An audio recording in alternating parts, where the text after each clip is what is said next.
Welcome to Concept of Being the podcast, where the intention is well, but let's be for real. Life gets a little chaotic, and so do we. And that's totally fine. It's fine. You're fine. I'm fine. We're literally fine. And we're all about finding the balance while staying honest with health, wellness, and all the juicy topics that matter.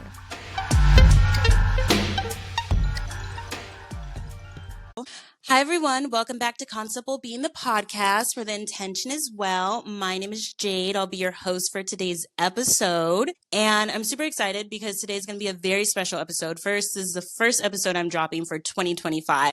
So happy new year. But also I have Tamar with me, and she's going to help me do our 6-month follow-up for ayahuasca. So this is a follow-up of the episode that I recorded in, I think it was like late June, about my Peru experience doing ayahuasca. Tamar was a part of the ayahuasca, I want to say like cohort where we all did ayahuasca together. So she's going to share her story, and then we'll tell you guys where we're at 6 months later. So Tamar, thank you so much for being with us today. Appreciate you. Appreciate your time. I'm super excited to be here. Thanks for having me. Of course. Okay, so let's start from the beginning because might as well. Everyone already heard my story, but let's hear your story. How did you first learn about ayahuasca? Like, where did this come from? Yeah, I think so. I have been working on or trying to grow my spirituality like over the last 5 years. I have a very, I don't want to say woo because she hates that I use those words, but a therapist who is a therapist on paper and also very spiritual and into different types of alternative or plant medicines herself, and also looks at spirituality from a number of different lenses like shamanism and Kabbalah and all kinds of different ways of seeing the world through spirituality. And I remember asking her many years ago, or maybe like 4 years ago, like, should I do ayahuasca? And she was like, definitely not. And here are the reasons why. And more recently, a little over 6 months ago, I just brought it up in a conversation again. And she said, well, if you feel drawn to do ayahuasca, then you should start researching it and find a place that you feel like you can do ayahuasca and it'd be safe. So the reason I was interested in what ayahuasca was really for its healing purposes. Jade knows this, but I'm not much of a person who has tried or experimented with drugs or is interested in that. But because this was natural and also something that was more medicine based, I was interested in learning more about it. So I did some research and heard these like super profound experiences that people had and wanted to go into it with an open mind and zero expectations, but wanted to find a place where I felt like I could be safe to do ayahuasca. It was also really important to me not to just like go to LA and do it in somebody's backyard, but like be in a place where ayahuasca comes from, around a real shaman who practices and helps people through their ayahuasca experiences. So I also decided to go to Peru, and that's where I met Jade. Yes, that's where we met each other. That's where we had our experience. It was definitely an experience. Did you go there with I went there with an intention. Like I very much like sat on my intention and was like, this is what I want to focus on. Did you have one of those when you were going to Peru? Yes, I had a few intentions, but most of all, I wanted to make sure that I wasn't going into it hearing too much about other people's experiences or trying to have the same experience as somebody else. For me, it was more about really healing childhood trauma and gaining some kind of insight into my purpose in this life and how I should move forward with my job, not necessarily a job in terms of what I do for work, but my job here on earth. Yes. Okay. So let's get into it. Okay. Ready? I'm so excited because we had a journey. So share with us your experience, and we can start from wherever you want to. You could start from when you first got to Peru, from when we did, I forgot what was the first one? Cambo, wherever you want to start in your journey, give us the full rundown of how things went for you. Okay. Well, first of all, Jade and I went on a retreat. So we worked with real shamans from the jungles of the Amazon that came into a retreat setting in the mountains, in the Andes in Peru. And they, I met with them before Jade arrived. There was like some pre-traveling that I did, and they were there. We went to a few different sightseeing activities together. So I met them in advance. On this retreat, we didn't only do ayahuasca, we did a lot of things, probably too much. We were there for 10 days. We did ayahuasca. We also did Cambo. We had like a cow ceremony. We did a sweat lodge. We also did Wachuma, which for me was pretty intense. And that's how it started off. So the first thing we did was Cambo, which is where they make a little three little burns or some burns on your body and put in, and correct me if I'm wrong, Jade, some kind of frog jelly that they scrape off the Yeah. frog's back. And it's Hmm. supposed to, like, from what they told us, it was supposed to remove heavy metals and kind of cleanse the body. Um, Again, I don't really respond well to drugs, or it took me a long time to throw up from that. So like we had to drink tons of water. They put it on us, and I think all of us within 20 to 30 minutes kind of threw up once or a couple times. I didn't really see it as that relevant. I didn't feel any different. I guess some people hallucinate. I didn't. I don't remember how it was for you though, Jade. Honestly, it was pretty chill. Like, I think that I was just kind of like full of water, I would say. Yeah. Like, we had to drink so much water.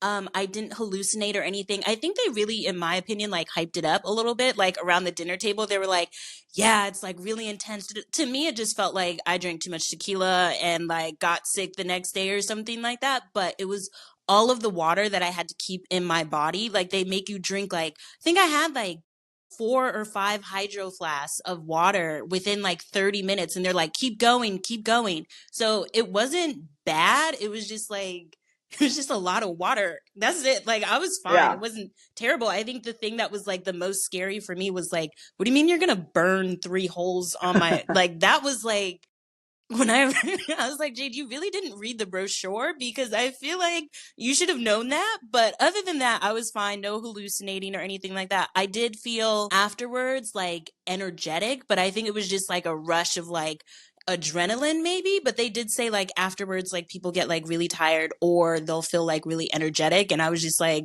yay, I did it. That was pretty much it for me. So yeah. It was the same. I don't even remember being energetic or tired. It was just like we did it, it's over. So not a lot of like relevance for me. How was your first night? The first, I try not to have any expectations. My intention was really to stay focused and also to leave with some kind of insight. I didn't need to, like I met somebody who said they did ayahuasca one time and they saw God and their whole life was changed. I met somebody who said they did ayahuasca, and this is much more serious. And she's like, the first time I recognized that I was sexually abused by my father from ages 3 to 5. And I guess I blocked that out. So people are having like super intense, experiences. And I didn't expect that. I just hoped that when I was done, I would feel a little different or have some insight into my future. The first night I did ayahuasca, you don't really know what to expect. We're all kind of in this room. I think there's 5 of us.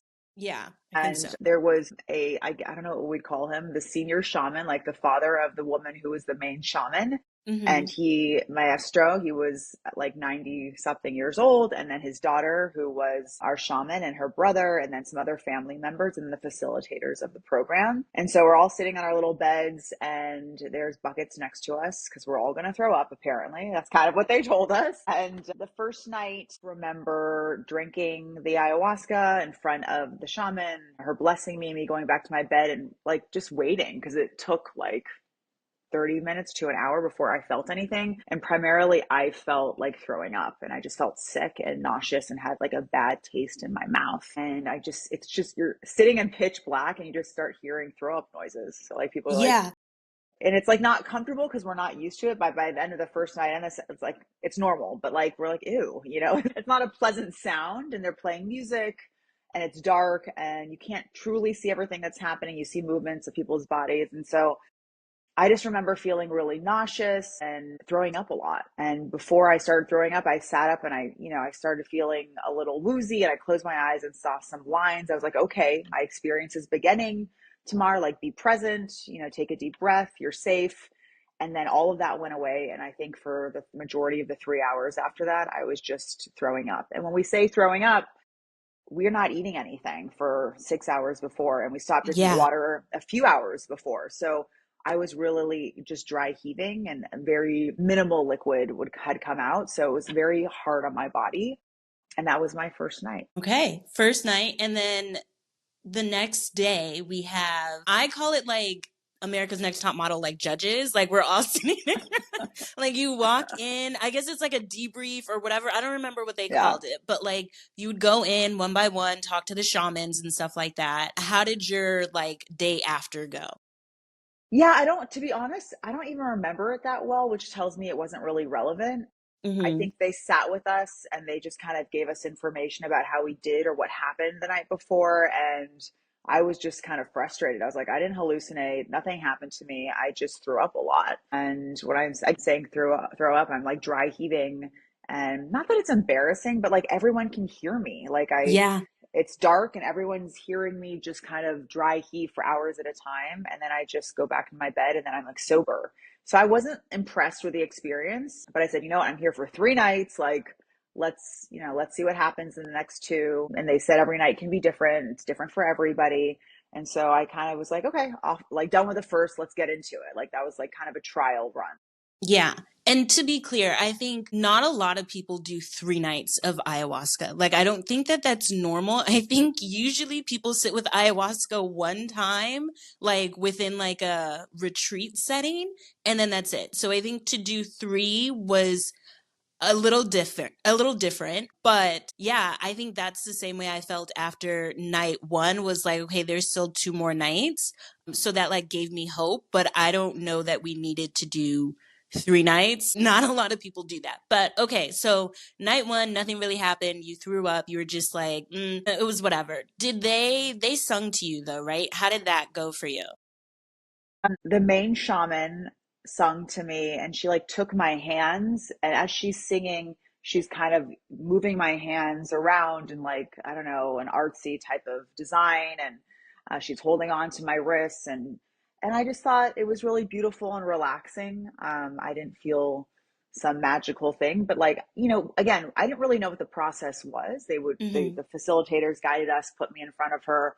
She like held my wrists. I guess she was feeling my hands and saying like tranquilo, like you're relaxed. And and then she would sing a song to me. She would then blow tobacco in my face and over the ayahuasca, and I would take the ayahuasca. Um so yeah, I think it was really beautiful and relaxing, especially knowing that it's a traditional way of doing things, but there wasn't anything that happened for me. Okay. And guys, when we say they sung to us, they sung, what was it, Icaros? Like, is that what it was Yes. called? Yeah. So Icaros is basically, my understanding of it is like them helping us through our journey. So like the shamans take like some ayahuasca with us, and then they're able to help us along the journey. And so the song that they're singing is to help us go through our journey. So that's when we say they're singing Icaros.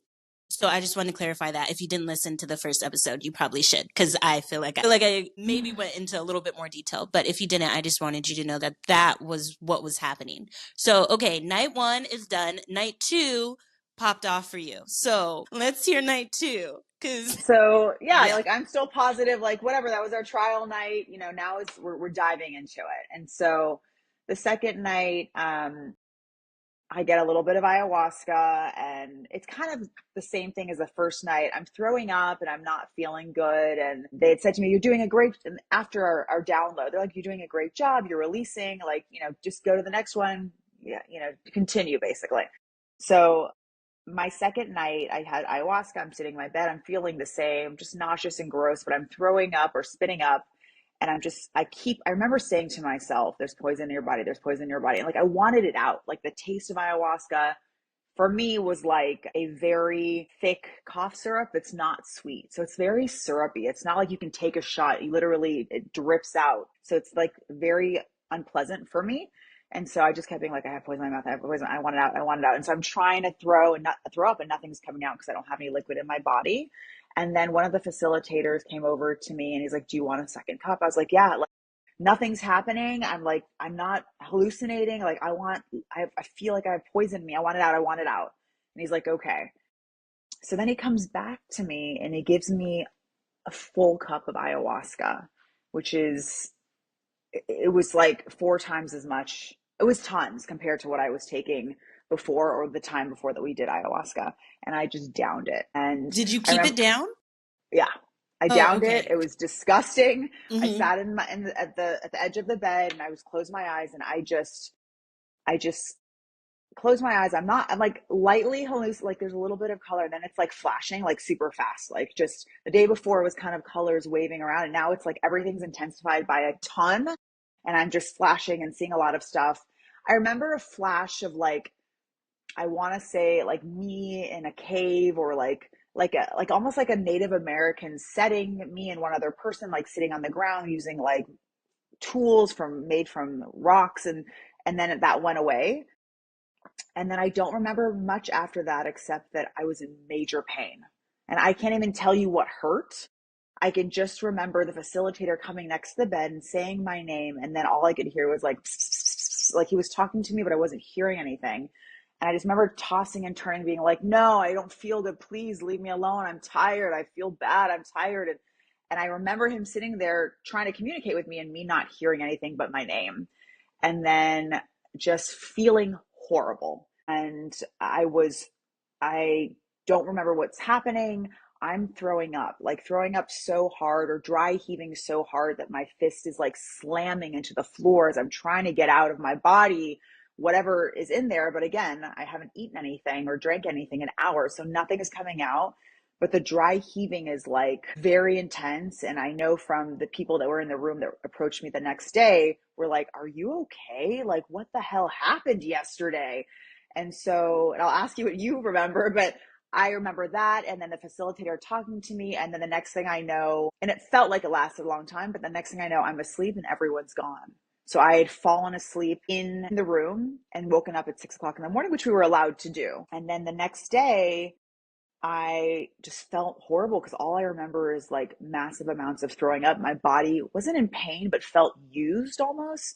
And I just sat by the fire in the main house and just started crying because I'm like, I don't know what's going on. There's zero hallucination. I'm not getting anything negative, like anything positive, no dimensional travel. I'm just sitting there vomiting my brains out. My body hurts. And so I started crying, and somebody called a shaman, and she sat in front of me, and she's like, you did a great job. You let go of so much childhood trauma. I was like, really? I didn't let go of anything in my mind. Like, there wasn't anything to come out. And so they call this the spiritual purging. I guess that's what it was. And she was like, oh, you did amazing. She wasn't worried at all. I was like, I'm injuring my body. This is not positive by any means. And she gave me some tea that she blessed, and I like went to sleep for like 4 or 5 hours. I was not happy or excited about that experience. I didn't understand what was happening. I felt like I wasn't getting anything out of ayahuasca. I was frustrated. And I thought to myself, I'm not doing this for a third time. Like, I feel like I'm damaging my body. So that's what it felt like after the second day. Honestly, I can tell you from, because I was sober night two. I was sitting there, and I won't go into too much detail because I feel like you already did, like you kind of gave a good explanation, but I will tell you something that I think that maybe you didn't know was happening. So I could definitely hear, well, I think now you know because I told you Yes. what was happening, but then like while you were like in it, we could, yes, I definitely heard you. I was like, my girl is going through it. Like I felt so bad. I was like, oh my God, like I hope she's okay. But like during the ceremony and stuff like that, you're not allowed to talk to people. Like you're not supposed to be like, hey, are you okay? Did it, like everyone's supposed to be doing their own thing, and the facilitators are supposed to be the people that are like helping you through it. And so yes, I can hear Tamar, and like she is like banging on the floor, like, but it's like in like a, I can't explain it, but it was just like she's done. Like she's just like she's trying to get it out, but like she can't. And I was like, oh. But one thing that they did do, because the facilitator wanted you to go up for Icaros, and you were like, no, I'm not going. And so they came to you, and the shamans usually stay in their like shaman spot, and we stay in our bed. But the shamans came to Tamar, and two of them came over and they like sung to you. And I think what my understanding was is I forgot the guy shaman's name, but he started throwing up for you. So like he took away your pain and he started doing it for you. And I think that that's something that like shamans can do. Like I think that's what they train to do, is to be able to help you. And so he ended up throwing up for you. And now instead of hearing Tamar like banging on the floor and like throwing up, you hear a grown man just hurl. My man's was going through it. And I was like, oh my God, this sounds terrible. It sounded harsh. I'm not gonna lie. But once he did that, and I want to say they were over you for like 15, 20 minutes, you went to sleep. And it was quiet after that. So they did do that. That was the only part. But like, I'm be honest with you, I would have tapped out. Like the fact that you, spoiler alert, she does night 3, but I was like, she's not gonna do night 3. Like, I wouldn't have. I'd have been like, I'm good. Like, that took it out of me. It just sounded exhausting. So I'm proud of you for doing all of that. And then the next day being like, you know what? I'm already here. Like, we're gonna do night 3. But sorry for jumping ahead in the story. When did you decide? Because at the story that you ended with was you went to sleep. So when did you wake up and decide, hey, I'm here. I'm gonna do night 3? I think when after night 2 and I met with the shaman, she's like, "You did a great job." And I was like, "What the hell? Like, this is horrific." I think people need to understand, as much as I didn't want to have any expectations, this is so far from any type of experience I thought I was in pain. And not only was I in pain for such a long period, like hours at a time, but I am uncontrollable, like not controlling my body, throwing up or dry heaving. And it's so intense for me that I'm literally banging the floor. Like I want Yeah. it, like it was very intense. And then so these things are happening and I'm not getting any hallucinations, any insight. Like it feels just all very bad. And so for me, I'm just like, this is stupid. I'm physically injuring myself. Where the shamans are telling me, you're doing a great job. You're healing. You're healing. And so it's like almost combative, like mentally for me, because I'm like, I'm not healing anything. Like this is just, I'm just throwing up because feel this is like poisonous inside of me. So I just want it out. So after I'd woken up from that nap and the shaman had said I was doing great and gave me some tea, some of the facilitators came in my room and I said, I'm out. I was like, this isn't good for me. I can tell I'm injuring my body. I don't want to do this anymore. You're telling me I'm healing. I feel like shit and I don't want to do it anymore. And so these facilitators came in, we talked about it, and I am an all or nothing type of person. And I'm also like a very strong person. And so when we're talking and they're like trying, not persuade me, but telling me why they think I should keep going, by the end of that conversation, I was like, fuck it. I'm doing night 3. If you're telling me there's more childhood trauma and stuff inside me that's going to come out, I will take down 3 glasses of ayahuasca. Like, let's get through it. And so I went from being like, nope, not doing this to like, I'm here. It sucked, but I can do it again. I can even go harder. If it means that you're telling me long term, I'm going to get better. Um, and so I decided to do it. And the one thing I'll say is because like I felt zero magic or woo woo or anything around doing ayahuasca. When I was speaking to the facilitators as we're talking about this, I started to see a white line around one of the facilitators. He's sitting across my room on a different bed and talking to me. And I'm like, I see your aura. It's white. Like, I'm shocked that I feel or see this because nothing has happened to me this whole time that we've been here. And he like laughed about it. It's like, oh, I'm an angel or something. And I was like, no, I genuinely see your body and I see lights around you. And that was kind of the only time I felt anything weird or spiritual or magical or whatever you want to call it had taken place. We didn't do ayahuasca every day. I think it was like every other day. So we had a day to relax, and then we went into the third session. Yeah. And I will say, I think the general vibe after date or night 2 for everyone that was like doing ayahuasca, like, well, at least for me, and I think like Tom was also feeling like a little like, we were all down in the dirt. Like, we were down. I'm sorry, like, the whole vibe was messed up. And I think that it was hard not to compare experiences for me. Like, I'm hearing like, other people are like jumping dimensions and stuff. And I'm like, what the fuck? Like, all I was doing was sitting there thinking about like Chipotle burritos and you were hopping dimensions. I want to talk to aliens. Like, this isn't fair. I feel like I'm not getting what I expected. And I'm gonna be honest, I came in there with expectations. I know they said not to, but like I did. And so it was, I think the general vibe after night 2 was very disappointing. That was the day I cried. The next day I cried because I also felt like this isn't right, like this isn't working and stuff like that. But I mean, I did have a different experience after like the debrief and stuff like that, which I feel like I went into detail in the last episode. So I want to go into your night 3. So this is our Okay. final night of doing Yeah. ayahuasca, baby ayahuasca. How did it go? How were you feeling going into it? Were you like afraid, or you're just like a rock star? You're like, I don't even care. I'm doing it. Like, How Yeah. did you feel? I would have been scared. Like, I was scared for you. Like, I was just like, girl, you're gonna That's do it how bad I again. felt, you guys. That's how bad I sounded, that the people that I was doing ayahuasca with were worried for me. Yeah, like I was just like, I would have tapped out. Honestly, guys, I'd have tapped out. Like, there's ain't no way, dog. Ain't no way. You're so strong for that. So, how were you feeling mentally? I wasn't scared, but I was like, let's just get it. Like if it's gonna be horrible, I have one more night to be horrible and then it's over. So I I got there. Everything was like the last two times. We sat around, we got our ayahuasca. They gave me a smaller. On the second night, I had a cup and a half. They gave me maybe like two-thirds of a cup. The third night, I sat there. I don't even think I threw up. I think I just sat there and I was like cold, sober the whole time. So I actually got to watch the ceremony and watch everyone else there and what happened, like in a very, very, very sober way. I didn't have any hallucinations or any colors. I was just sitting there watching it. And then at the end of this, almost at the end of the 4 hours, I was like, this sucks. Like, nothing's Yeah. happened. I'm not even sick, which is weird because I was so sick the last time. And they said, do you want a second cup? And I was like, yeah, I'm totally sober. Like, I don't know. I need something else. And they gave me a second cup. I don't even think I threw up that night. Maybe I threw up once, but Hmm. I just felt so different than the first two nights. I felt a sense of warmth, zero hallucination, zero insight, but just warm and happy and comforted. And I almost just like laid down in the bed and under a blanket, comfortably, like warm and happy. And then one of the facilitators came over to me and said, do you want to go sit in front of the shaman? And I was like, sure.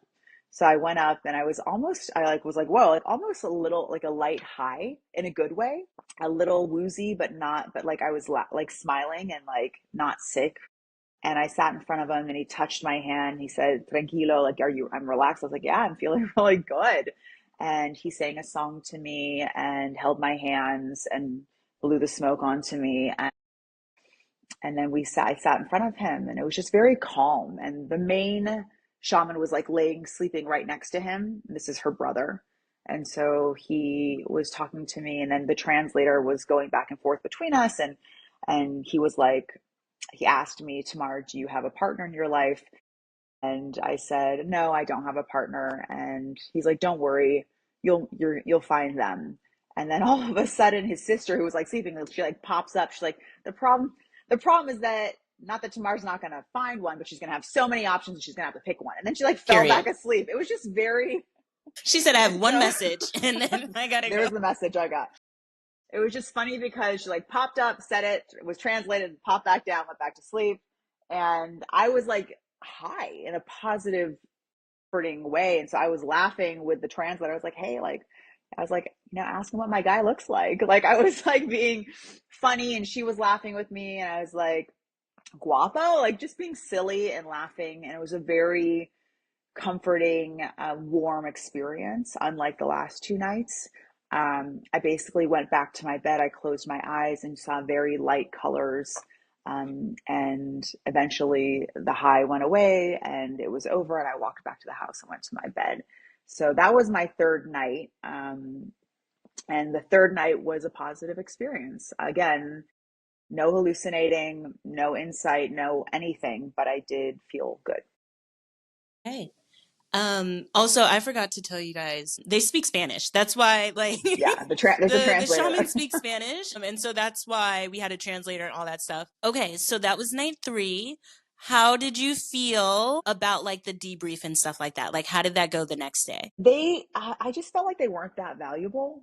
I wanted them to tell me more, and maybe they're not supposed to tell us. And maybe it's Hmm. like we know what we've done, we know what we've healed, and it's for you to live your life and see where things go. I just felt like I was asking questions and they weren't really coming up with forward answers. And again, it might be because they're not supposed to share those answers with us. I did feel like they said, not everyone gets to have some kind of, like go to a different dimension or like see God. And I definitely am not somebody who hallucinates. I'm clearly somebody who's very physical. I feel things within my body. And the thing they said to me was, Tamar, you worked really hard and you rid yourself a lot of your childhood trauma. So good for you. And that was kind of where it ended. And I feel like if we're talking about this now, like when we looked back at the end of those 10 days, I wasn't really happy with the Yeah. experience for a lot of reasons. Not just because of the ayahuasca, but like the retreat itself wasn't great. And the The whole people thing that was ghetto, you guys. The whole thing was ghetto. I felt like I was in like I was like, is am I getting punked right now? It was the pits, in my opinion. it wasn't it Respectfully. wasn't it wasn't great. And Yeah. and Jade felt it a lot, and I felt it too, but like more than it being like the people we were with, there was some like negativity and like bickering and fighting, which was unnecessary. When you're going somewhere to heal, you assume the people around you want the same thing, but there was some negative energy, which really put a damper on it for me. Hmm. And I left kind of feeling like I'm not sure what happened. I don't feel like I got anything out of this experience. And that's how Yeah. I left. Yeah, Yeah, I remember the car ride back to the airport. So we rode back to the airport together, and I think like the general feeling that we both had was just like, first of all, what the fuck did we just do? That was mm-hmm. wild Mm-hmm. in like a lackluster way because I think we both just felt disappointed too. Like I think we were just like that wasn't I tried to let go of my expectations while we were there. Like I understood I came there with expectations, but I tried to let go of them, but it was hard not to compare. But I think in general like it was just like that's not even like in the neighborhood of what I thought was going to happen. I was like, girl, I guess. Yeah. You did make some like declarations at the end though. Like I what were did. your declarations after ayahuasca? Kind of came back and was like, it's over. It was what it was. I wanted to do ayahuasca. I did it. I'm disappointed in the results because I'm a very type A. I was like, there were no results. Yeah, And I just said, you know what? I think we did it in June or like early I July, think it something was like like that. yeah, end of June-ish, Yeah. I think. Yeah. I said by the end of the year, I've been struggling and have been struggling a lot with my purpose in this world and the job that I've been doing, the type of work I've been doing for 10 years. And I was like, if I don't have another job by the end of the year, I've been interviewing for 2 years and just things aren't working out. I'm just quitting. And if I have to give up my apartment and have somebody take it over because I have a mortgage, I'll do it. And I'll sleep on a friend's couch and I'll just figure it out. But I'm not going to do this type of work for another 10 years and really not grow as a person or, because that's what I want to do. So I just declared it and I felt it. And I know people do that in like, in terms of manifesting, but like it was just remember being like, I'm saying this out loud and I truly mean it and I feel it. So that happened. That was really the only thing that I felt like when I got home, I said and declared. Everything else was kind of like, it's over. It happened. It was a weird experience. I don't feel like I got much out of it, but it's done. Hmm. And then when I spoke to my therapist about it, I shared the story and she's like, this is amazing. I was like, really? Was it? And she's like, you wanted to do ayahuasca in a safe place. You did it.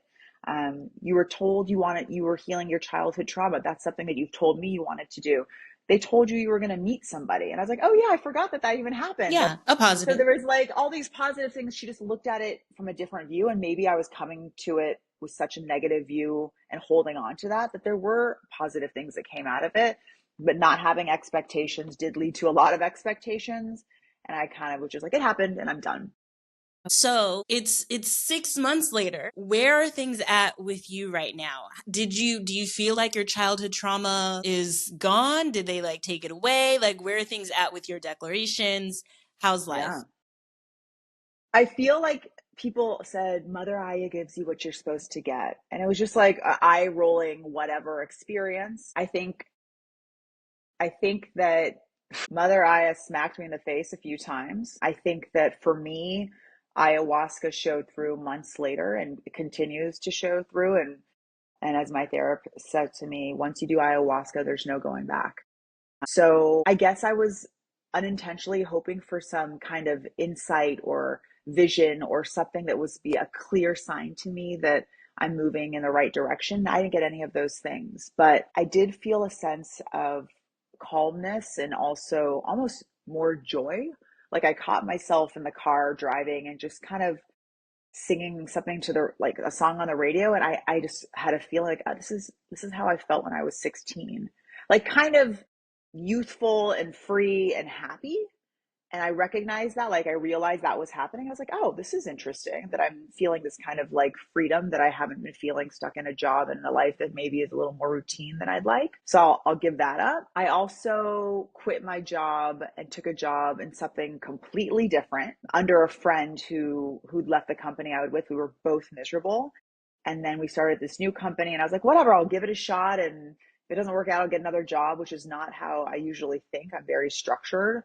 And then in a month and a half in, he got fired. Everyone he hired got fired, including myself. So I am currently unemployed. And that's the first time in years. And I think that in the past, and you can say this is ayahuasca or not ayahuasca, but I woke up the next day and I went out and bought myself a new outfit. And generally, Period.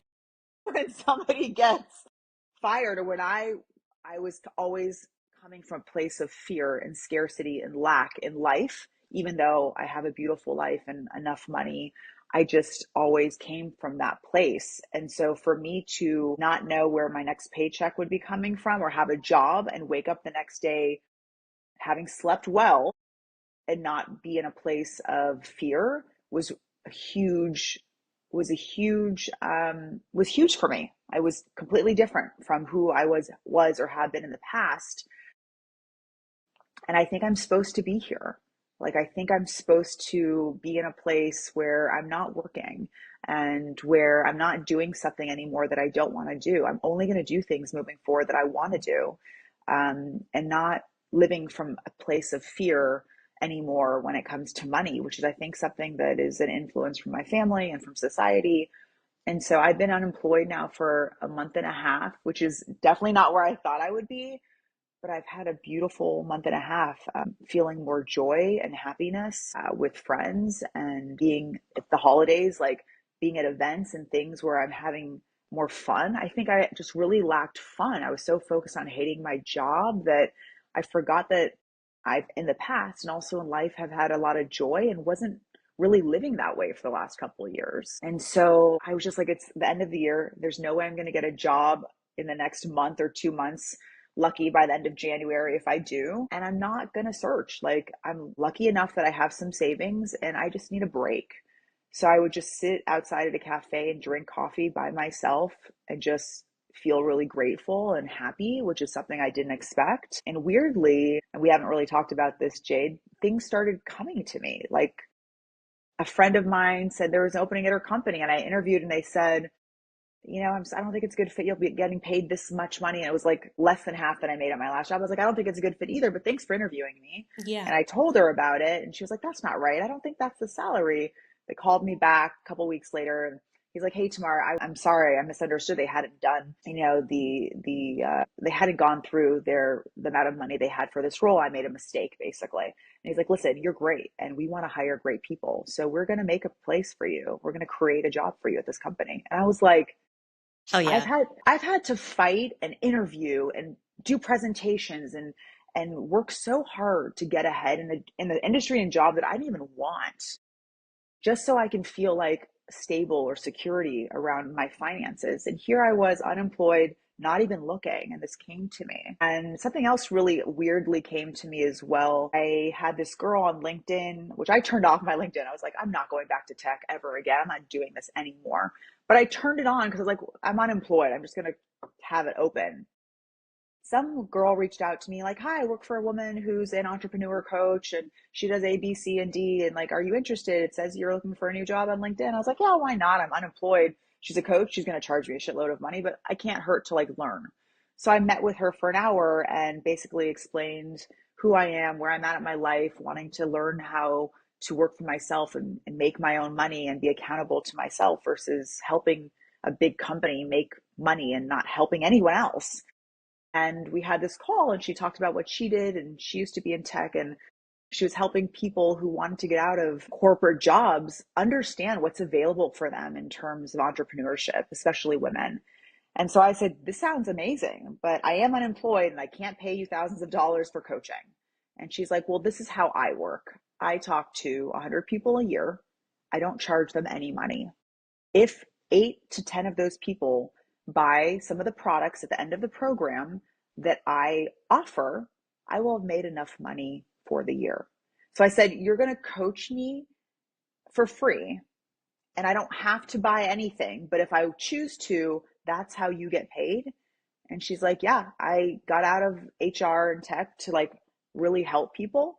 And as long as, for the last 3 years, it's worked that 10 people have bought from me, I don't have to worry about charging people for every hour that I meet with them. And Oh. so here I have somebody who came to me, I didn't seek anything out, offering me free coaching to help me better understand how I can work for myself or what I want to do for myself.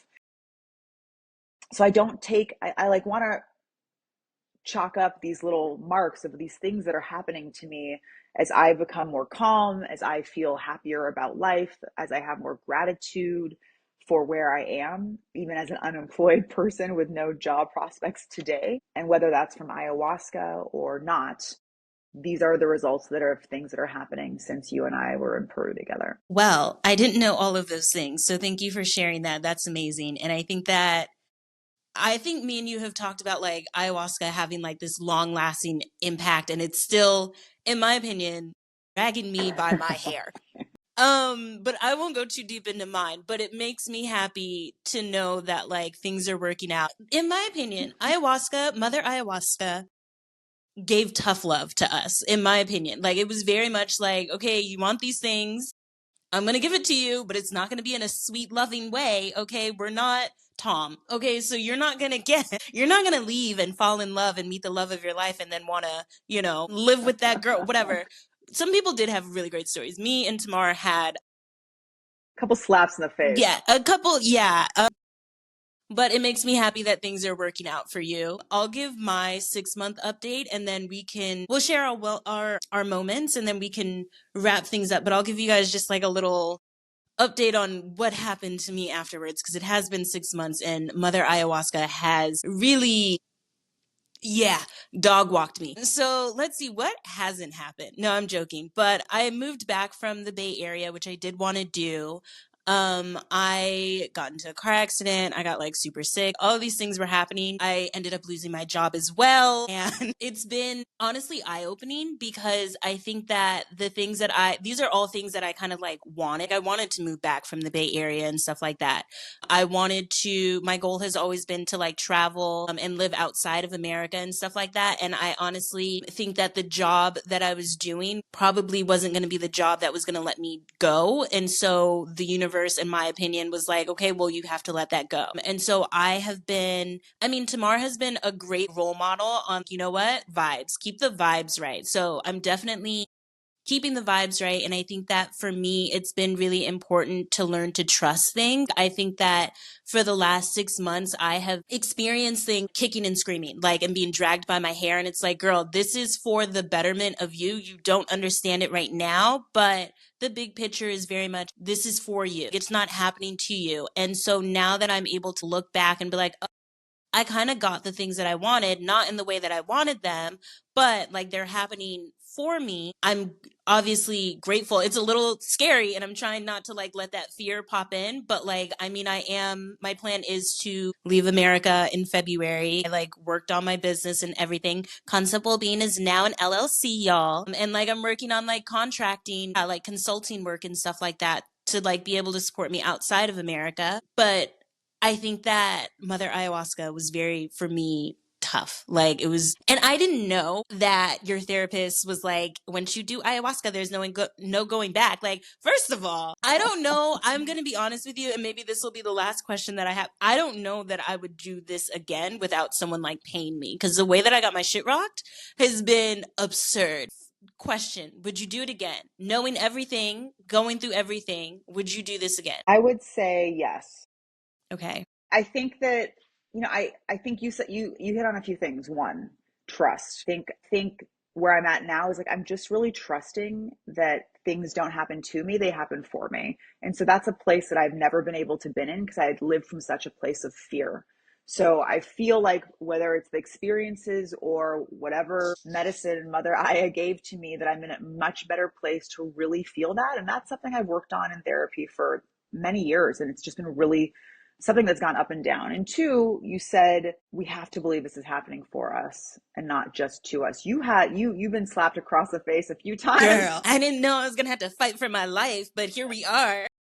But I do feel like my therapist did say you do get what you're supposed to get, and it's not in the way that you want it. So nothing I received from this experience came in the way that I thought or believed it should have. But I've gotten a lot of things, and it only really started like 4 months after ayahuasca, and it's still happening for me. So I don't want to say necessarily people should go out and do ayahuasca, it'll change your life, because for some people it did. For me, it's more of a slow change and things that I've already worked on for a long time in terms of trusting myself, being in a place where I am confident enough to believe that I'm going to get what I'm supposed to get. And in time, I do think that if I was to do it over again, I wouldn't do it in a retreat setting. I would probably go to the jungle and do it with the nonprofit that this retreat came from, where you live in the jungle with a shaman and her family, and you stay there. I think we did too many. We didn't talk about it, but we did a lot of other Yeah. psychedelic stuff, and I just think it was too much. And so if I was to do it again, I probably would just go and focus on ayahuasca alone. That's big of you, because the way that I have no business in that jungle, but I digress. It's fine. Well, thank you so much, Tamar, for sharing your story with us. I do want to wrap this episode up with a moment. Typically, we'll start off with a moment, but we're going to end with a moment. So we have 3 different options. Have your choice, but the first one you could choose is a failing moment, or a grateful moment, or a wellness moment. Do you want me to? I could go first. Yeah, you go first. Okay, so I'm going to choose a wellness moment. My wellness moment, and I feel like it's not a wellness moment, but I think that this is more so my new practice, is my meditations. I've been meditating more with well, guys, I got new singing bowls. I got new bowls, and they're like made out of crystals. And so one thing that I've been doing now is like, I'll meditate with them, which I was always doing, but now I put water inside of the bowls. And while I'm meditating, like the bowls are charging the water. And so now I'll drink the water, which I don't know, like Tamar saw me in person. She was like, your skin. So that's my wellness moment. I've been drinking positively charged water. That is my moment. Do you want to go next? Yeah, well, Okay. I She's like, well, there's no one else to go. there's no one else here. I think something that I've been working on, and you won't know this because this is the first time we're podcasting together, but it's like finding and bringing more joy into my life. I think that I really allowed my unhappiness within my job to really create or kind of lead how I felt about life. And I think, ironically, being unemployed, not having or knowing when I'm going to have a job next, I've really just embraced feeling joy.